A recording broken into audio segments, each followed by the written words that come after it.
Mirëmëngjesi të nderuar teleshikues të Drita Televizion, do takohemi së bashku në emisionin What Happened Today, çfarë ka ndodhur sot. Data sot shënon 22 nëntor dhe ne kemi përgatitur disa informacione në lidhje me ngjarjet më të rëndësishme që kanë ndodhur në këtë datë. Ju ftoj që t'i ndiqni.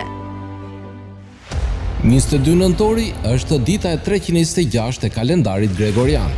Kështu që deri në fund të vitit kanë mbetur edhe 39 ditë.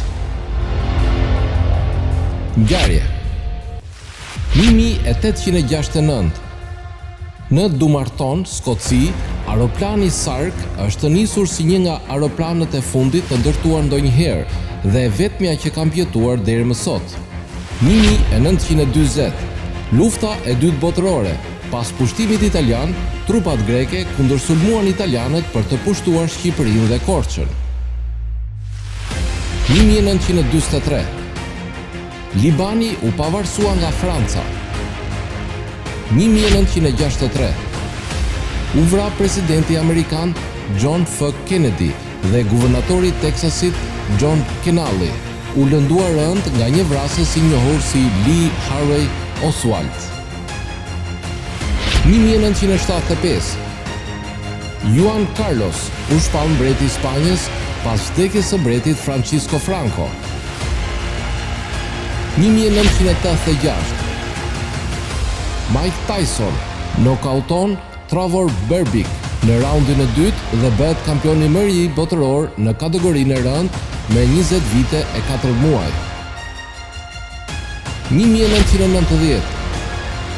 Margaret Thatcher rizgjidhet kryeministre e Britanisë së Madhe. 1995. Toy Story paraqiti filmin e parë me metrazh të gjatë të krijuar komplet përmes animimeve kompjuterike. 2005.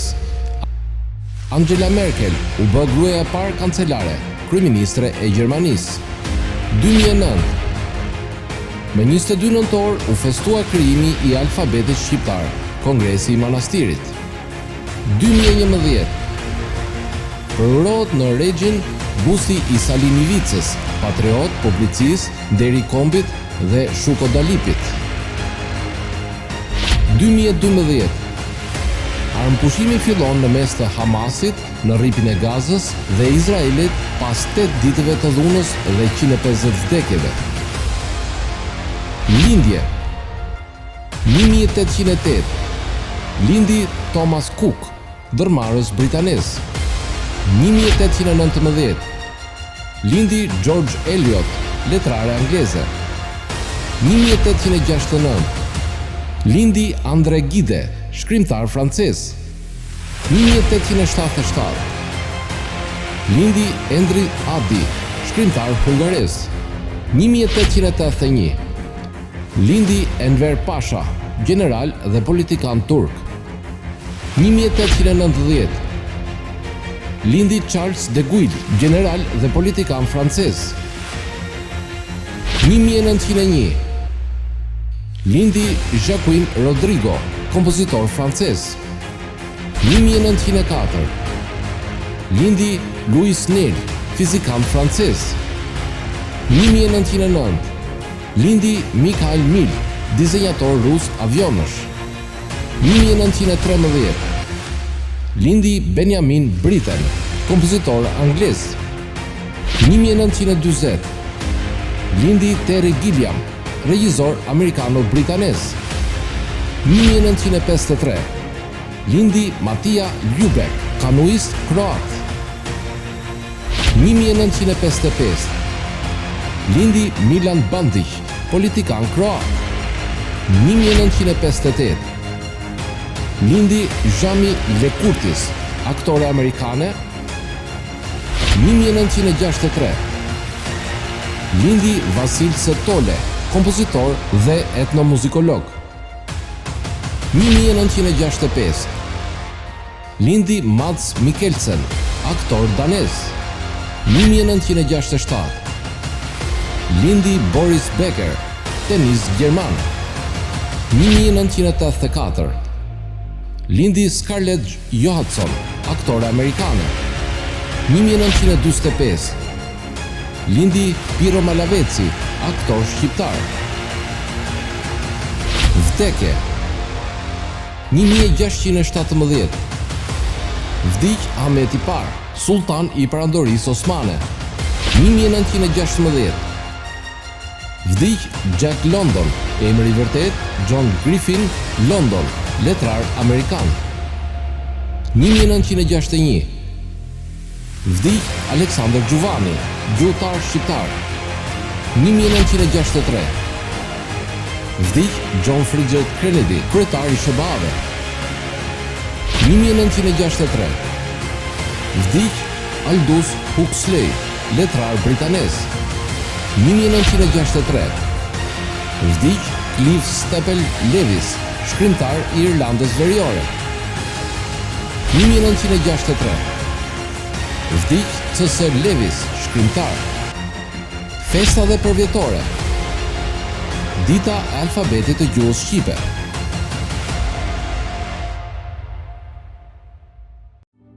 Tani do të kalojmë në rubrikën edhe shëndeti. Fruti që kam përzgjedhur për ditën e sotme është shega. Për shumë vite me radhë, shega është përdorur si një ilaç natyral. Sot lëngu I shegës po studiohet për përfitime të shumta shëndetësore. Këtu janë disa nga përfitimet shëndetësore të mundshme në sheg. Antioksidant. Lëngu I shegës përmban nivele më të larta të antioksidantëve se shumica e lëngjeve të tjera të frutave. Ai gjithashtu ka 3 herë më shumë antioksidant se sa vera e kuqe apo çaji e shiel. Antioksidantët në lëngun e shegës mund të ndihmojnë në heqjen e radikaleve të lirë, mbrojtjen e qelizave nga dëmtimi dhe zhvillimi I inflamacionit. Vitamina C. Lëngu një shege të vetme ka më shumë se 40% të kërkesës suaj ditore për vitaminë C. Antioksidantët në lëng dhe përqendrimi I tyre I lartë besohet se pengojnë procesin e sëmundjet Alzheimer dhe mbrojnë kujtesën. Lëngu I shegës mund të zvogëlojë inflamacionin në zorr dhe të përmirësojë tretjen. Mund të jetë I dobishëm për njerëzit që vuajnë me sëmundjen Crohn, kolit ulceroz dhe sëmundje të tjera inflamatore të zorrëve. Lëngu I shegës është një antiinflamator I fuqishëm për shkak të përqendrimit të lartë të antioksidantëve. Mund të ndihmojë në uljen e inflamacionit në të gjithë trupin dhe në parandalimin e stresit. Flavonolët në lëngun e shegës mund të ndihmojnë në bllokimin e inflamacionit që kontribon në artrozë dhe dëmtimin e kërcit. Lëngu I shegës është lëngu më I shëndetshëm për zemrën, duke të mbron zemrën dhe arteriet. Studime kanë treguar se lëngu përmirëson rrjedhjen e gjakut dhe I mban arteriet të bëhen të ngurta dhe të gjëra. Mund të ngadalsojë gjithashtu rritjen e pllakave dhe grumbullimin e kolesterolit në arteria. Pirja e lëngut të shegës çdo ditë mund të ndihmojë gjithashtu në uljen e presionit të gjakut sistolik. Një përmbledhje gjithëpërfshirëse e provave të kontrolluara rastësisht deklaroi se do të ishte e dobishme për shëndetin e zemrës. Përfshirja e lëngut të shegës çdo ditë. Midis vitaminës C dhe ushqyesve të tjerë që rrisin imunitetin, si vitamina E, lëngu I shegës mund të parandalojë dhe të luftojë infeksionin. Shegët gjithashtu janë tregtuar si antibakteriale dhe antivirale në testet laboratorike. Ato janë duke u studiuar për efektet e tyre në infeksione dhe viruset e zakonshme. Të pasura me vitamina. Përveç vitaminës C dhe vitaminës C, lëngu I shegës është një burim I mirë I folatit, kaliumit dhe vitaminës K. Kanceri I gjirit është një nga llojet më të zakonshme të kancerit të gratë. Ekstrakti I shegës mund të pengojë riprodhimin e qelizave të kancerit të gjirit, madje edhe duke vrarë disa prej tyre. Përbërjet bimore në sheg mund të ndihmojnë në luftimin e mikroorganizmave të dëmshëm. Tani ju ftoj të ndiqni parashikimin e motit për territorin shqiptar. Territori shqiptar për ditën e martë parashikohet të përshkohet nga një mot I paqëndrueshëm me vranësira kalimtare dhe rreshqe shiu, të cilat do të jenë dominante pothuajse në të gjithë territorin e Shqipërisë. Ndërkohë pritet që rreshqet hera herës të jenë në formën e shtrëngatave dhe stuhive, të shoqëruara me shkarkesa elektrike. Gjithashtu, në zonat më malore të vendit, parashikohet të ketë rreshqe dëbore. Sipas parashikimeve, temperatura minimale do të jetë 0 gradë Celsius, ndërsa temperatura maksimale parashikohet të jetë 16 gradë Celsius. Era do të fryjë me një shpejtësi mesatare 1 deri në 12 metër për sekond në drejtimin veri-perëndimor, çka do të bëjë që të krijohen dallgëzime deri në 4 ball.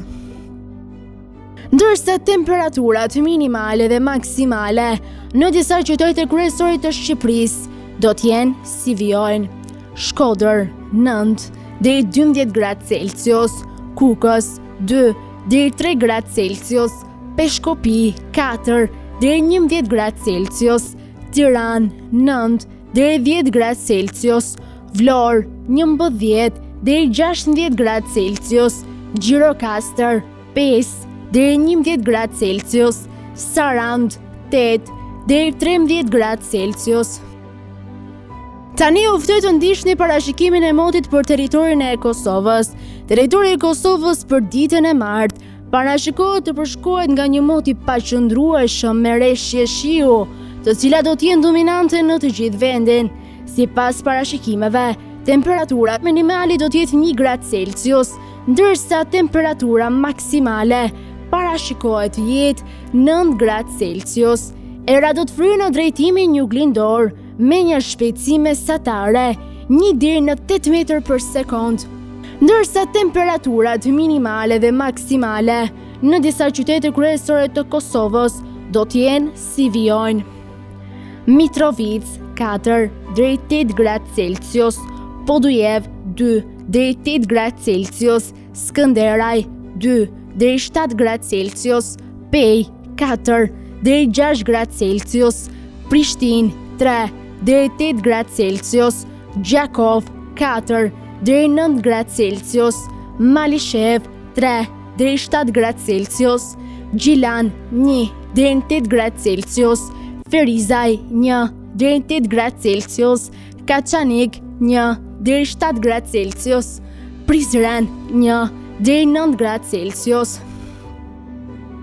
Të nderuar teleshikues të Drita Televizion, kjo ishte gjithçka e përgatitur në këtë emision.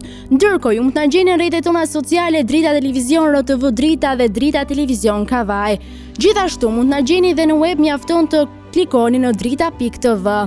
Bashkëtakohemi nesër, ndërkohë ju ftoj që ndiqni programacionin në vijim të Drita